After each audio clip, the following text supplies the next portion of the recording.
ভারতে একটি বুথ রয়েছে যেখানে একজন মাত্র ভোটার, আর তার জন্য ভোট নিতে যায় অনেক ভোট কর্মী। হ্যাঁ, আজ ফান্ডামেন্টাল অগ্রনীলের ভোট ফান্ডা সিরিজের নতুন পর্বে জানাবো এক মজাদার তথ্য, যেখানে গুজরাটের গির অরণ্যের ভেতর একটি বুথ যেখানে বাস করে 523টি সিংহ এবং একজন ভোটার। আর এই একজন ভোটারের ভোট নিতে কেন এত আয়োজন? তাহলে চলুন বরং বিস্তারিতই আপনাদের জানাই। ভারতের নির্বাচন কমিশন দেশের একেবারে প্রত্যন্ত অঞ্চলের মানুষের আঙুলে গণতন্ত্রের দাগ দিতে কিন্তু বদ্ধপরিকর। এতটাই দায়বদ্ধ নির্বাচন কমিশন যে একজন ভোটার থাকলেও তার জন্য নির্বাচনী বুথের বন্দোবস্ত করা হয়। 2019 সালের নির্বাচনে ঘটেছিল এমনই ঘটনা। ওই বছর তৃতীয় দফায় নির্বাচনের জন্য গুজরাটে 51,000-এরও বেশি ভোট কেন্দ্র স্থাপন করা হয়েছিল। এই বুথগুলির মধ্যে একটি ছিল গির অরণ্যের ঘন জঙ্গলের মধ্যে 70 কিলোমিটার ভেতরে। মজার বিষয় হলো, ভারতের নির্বাচন কমিশন শুধুমাত্র একজন ভোটারের জন্য এই বুথটি কিন্তু স্থাপন করেছিল।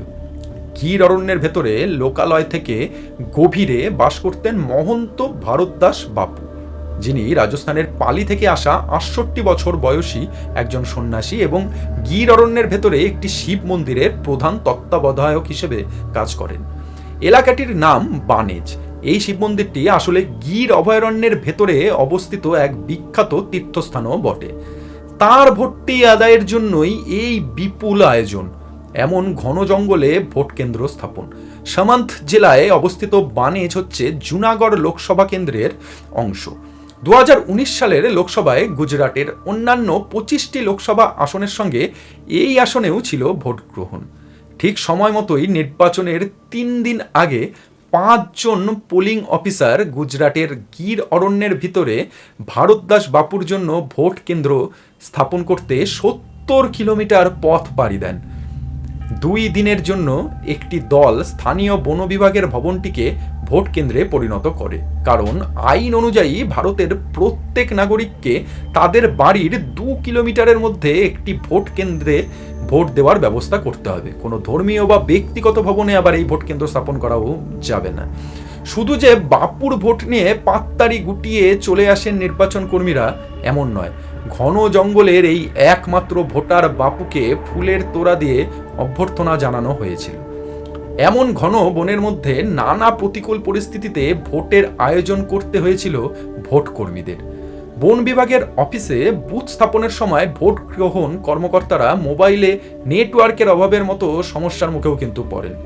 একজনের ভোট নিয়েই যে চটজলদি বাড়ি ফিরে যাবেন এমনটাও না। ইসির জারি করা নির্দেশিকা অনুযায়ী তাদের সন্ধ্যা 6টা পর্যন্ত বুথেই থাকতে হবে। দামোদর কৃষর ছিলেন সেই বুথের প্রিসাইডিং অফিসার। এছাড়া চৌহান মঞ্জি ভাই ছিলেন প্রথম পোলিং অফিসার।